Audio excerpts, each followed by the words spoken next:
সুপ্রিয় দর্শক, আসসালামু আলাইকুম। কয়েকদিন যাবৎ আপনারা দেখতেছেন যে জনাবা বাবলি সরকার বা বাবলি দেওয়ান তার মেয়ের জন্মদিন উপলক্ষে একটি অনুষ্ঠানে অশ্লীল নৃত্য অর্থাৎ সাধারণ পাবলিক যা করে সেরকম একটা নৃত্যের কারণে সামাজিক যোগাযোগ মাধ্যম ফেসবুক এবং ইউটিউবে বেশ অশ্লীল নৃত্যের ছবিগুলি বিভিন্নভাবে ভাইরাল হয়ে যায় এবং ছড়াছড়ি হয়ে যায়।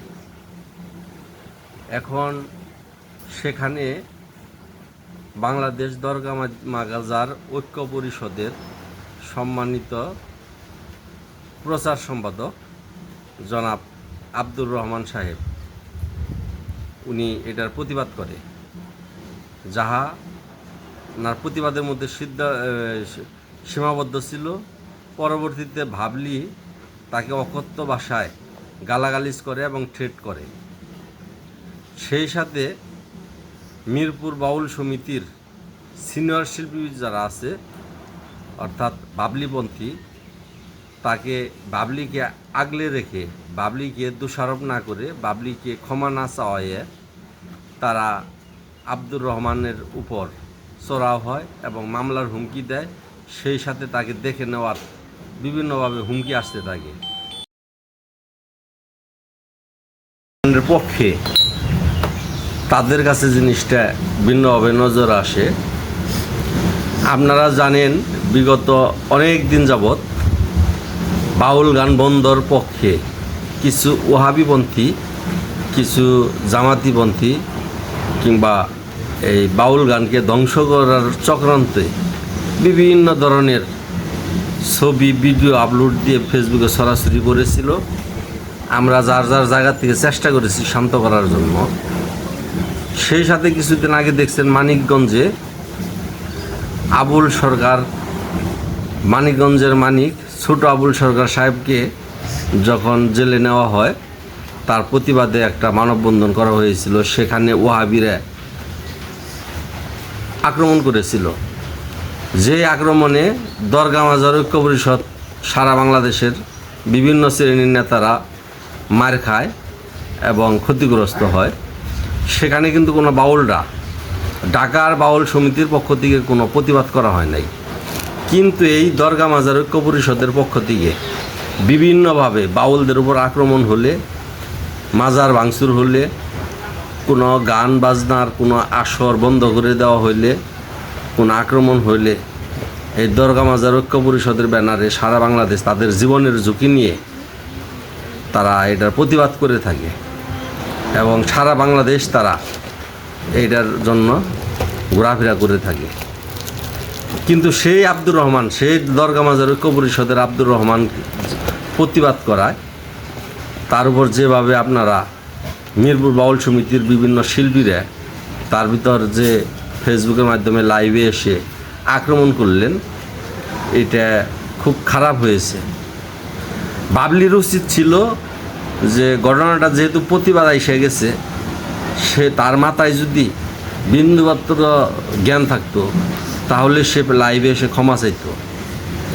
এবং সিনিয়র শিল্পী যারা আছেন, মিরপুর বাউল সমিতির যে নেতা যারা আছেন, বিভিন্ন পদবীর, তাদের উচিত ছিল বাবলিকে সাথে নিয়ে এবং আব্দুর রহমানকে ডেকে জিনিসটা সমাধান করা। এখন তাদের ভিতর জিদ এসে গেছে। ওই বাবলির সাথে যাদের সাথে সুসম্পর্ক, আমি অন্য কোনো দিকে যাব না, তারা বিভিন্নভাবে বাবলিকে আগলে রেখে তারা যেভাবে প্রতিবাদ করছেন আব্দুর রহমানের উপর এবং হুমকি দিয়েছেন, তাতে বিশৃঙ্খলা হয়ে গেছে। সারা বাংলাদেশে বাউল গান বন্ধের জন্য এই ঘটনাগুলি যথেষ্ট। এবং এই যে অশ্লীল নৃত্যগুলি যে সারা বাংলাদেশে ছড়াই গেল ছবিগুলা, এই ছবিগুলা পরবর্তীতে আমাদের ওহাবি যারা আছে বাংলাদেশে তারা এটা কাজে লাগাতে পারবে। অবশ্যই এই গান বাজনার বিরুদ্ধে যারা আছে তারা এই ভিডিওগুলি এবং এই ছবিগুলি পরবর্তী তারা অবশ্যই সেভ করে রেখেছে, যার যার মোবাইলে ডাউনলোড করে রেখেছে। পরবর্তীতে কোনো ঘটনা ঘটলে তারা এইটার ব্যবহার করবে। এখনও সময় আছে, ওই কোনো একটা ঘটনা ঘটলে সেটা সমাধান আছে।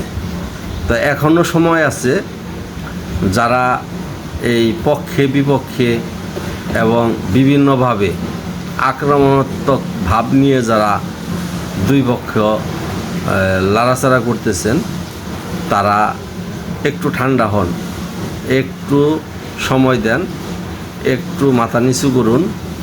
আমরা উভয়ের বন্ধু।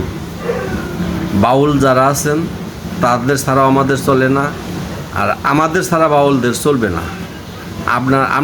আমরা যদি আপনাদের পাশে না থাকি, আপনারা গান করতে পারবেন না। যদি কোনো বাউল চ্যালেঞ্জ করেন, ঢাকার কোনো বাউল টাঙ্গাইলে আসতে দেব না। আপনাদের কোনো চ্যালেঞ্জ থাকলে আর আমার সাথে চ্যালেঞ্জ নিতে পারেন, এত সহজ না। যেমন আপনাদের যেমন সংগঠন আছে, আমাদেরও সংগঠন আছে। আমরা যে কোনো মূল্যে আপনাদেরকে প্রতিহত করতে পারি, কিন্তু আমরা ওইদিকে যাব না। বাউল গানকে রক্ষা করতে হবে, বাউল গানকে সুন্দরভাবে চলতে দিতে হবে। এটা প্রাচীন একটা ঐতিহ্য।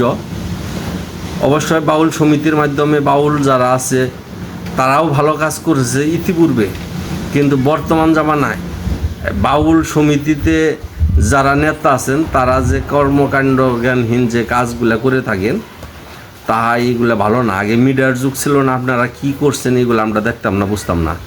কিন্তু এখন কিন্তু মিডিয়ায় সব সরাসরি জায়গা। আর বাউলদের মধ্যেই কিছু চ্যানেল আছে, এই চ্যানেলগুলাই যখন এইগুলো প্রচার করে, তারা যে লাইভে আসে, এই সময় মতো তারা লাইভে এনে বিশৃঙ্খলা ইচ্ছা করেই ঘটানো দেয় তার চ্যানেল ভাইরাল হওয়ার কারণে। এই জন্যে বাউলদের যে চ্যানেলগুলো আছে, এই চ্যানেলগুলো আপনারা বন্ধ রাখেন। আপনাদের চ্যানেল থেকে সারা বাংলাদেশে এই বাউল গানগুলো ভাইরাল হয়, এই ঘটনাগুলো ভাইরাল হয়।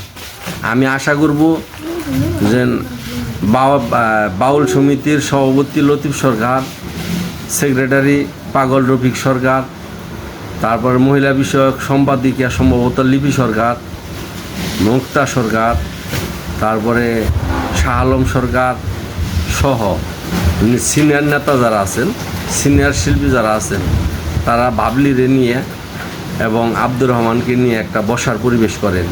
যদি আপনারা ঢাকাতে পরিবেশ করতে না পারেন, তাহলে আমাকে দায়িত্ব দেন, আমি উদ্যোগ নিব দুই পক্ষরে বসানোর জন্য আমার গ্রামের বাড়িতে টাঙ্গাইলে, কোনো সমস্যা নাই।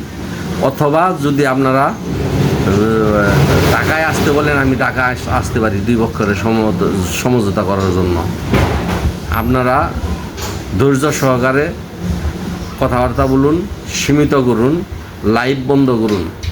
আপনাদের এই লাইভের কারণেই, আপনাদের জ্ঞান কতটুকু আমি জানি না, কিন্তু এই লাইভ যতবার আপনারা লাইভ করেন, আপনাদের জেদ আর জিতার জন্য যা যা কথা বলেন, যার কারণে এই বিশৃঙ্খলাগুলো আরও বেশি করে হয়। তাই আমি সকলের নিকট আর্জি রাখছি, সকলের নিকট আমি বিনীত অনুরোধ রাখছি যে আর যেন কেউ কারো বিরুদ্ধে কোনো বিষেধাজ্ঞা না করে, বিরোধিতা না করে, কেউ যেন কাউকে থ্রেট না করে, কেউ জানি কাউকে কোনো অশ্লীল ভাষায় কথা না বলে। আমি আপনাদেরকে বিনয়ের সাথে অনুরোধ করছি যে উভয় পক্ষ বসে আলোচনার মাধ্যমে জিনিসটা সমাধান করুন। আর বাবলি সরকারের উদ্দেশ্যে আমি বলতে চাই, তুমি যা করেছ, দেওয়ান পরিবারের বংশ, দেওয়ান পরিবারের মানিজ্জত ডুবিয়ে দিছ। এই মাতাল রাজ্জাকের নামের উপরে বাংলাদেশ বাউল গান, এই মাতাল রাজ্জাক যে পরিশ্রম করে গেছেন এই বাউল গানকে টিকে রাখার জন্য, রশিদ সরকার যে যুদ্ধ করে গেছেন ওহাবিদের বিরুদ্ধে, কিন্তু বর্তমান বাউল সমিতিতে তোমাদের মতো কিছু লোক আইসে ওই জ্ঞানগুলা না রাইখে তোমরা সকল শ্রেণীর সকল রকমের গান বাজনা করে, ফোক গান করে তোমাদের টাকা হইলেই হয়। এইভাবে গান বাজনা না করে যদি বাউল গান করো, তাহলে অবশ্যই সুন্দর সাবলীলভাবে চলতে হবে। তুমি বাউল গানে খুব সাদা কাপড় পরে সাজগুজ দিয়ে গেলা, আর তুমি বাইরে আবার ফোক গান করলা, নৃত্য করলা, অসামাজিক কাজ করলা, তাতে কিন্তু এই তোমার প্রতি বাংলাদেশের যারা এই বাউল গান প্রেমী তারা সন্তুষ্ট না। তাই তোমার এখনও সময় আছে, তুমি বিষয়টা নিয়ে সরি বলো, ক্ষমা চাও, লাইভের মাধ্যমে নয়, এরা প্রকাশ্যে করো বাউল সমিতির মাধ্যমে, লতিফ সরকারের মাধ্যমে, পাগল রফিক সরকারের মাধ্যমে। আমি তোমাদের প্রতি অনুরোধ রইল, কাজল দেওয়ানের বউ হিসাবে তোমার প্রতি আমাদের একটি ভালোবাসা আছে, মাতাল পরিবারের বউ হিসাবে তোমাকে দেখি। এখন কোথায় কার বউ হিসাবে আসো জানি না, কিন্তু কাজল দেওয়ানের নামের উপরে তুমি বাংলাদেশে প্রতিষ্ঠিত একজন বাউল হইতে পারছো। কাজল দেওয়ান না থাকলে বারা তোমার মতো ভাবলি এত বড় পর্যায়ে যাইতে পারতা না। যাই হোক, আমার কথাবার্তায় ভুল হইলে আমি ওই বাউল পক্ষ এবং সুবিবাদ পক্ষ যারা আছেন উভয় পক্ষের নিকট আমি বিনীতভাবে ক্ষমা প্রার্থনা করছি। জয় গুরু, সবাই ভালো থাকবেন। ধন্যবাদ সবাইকে।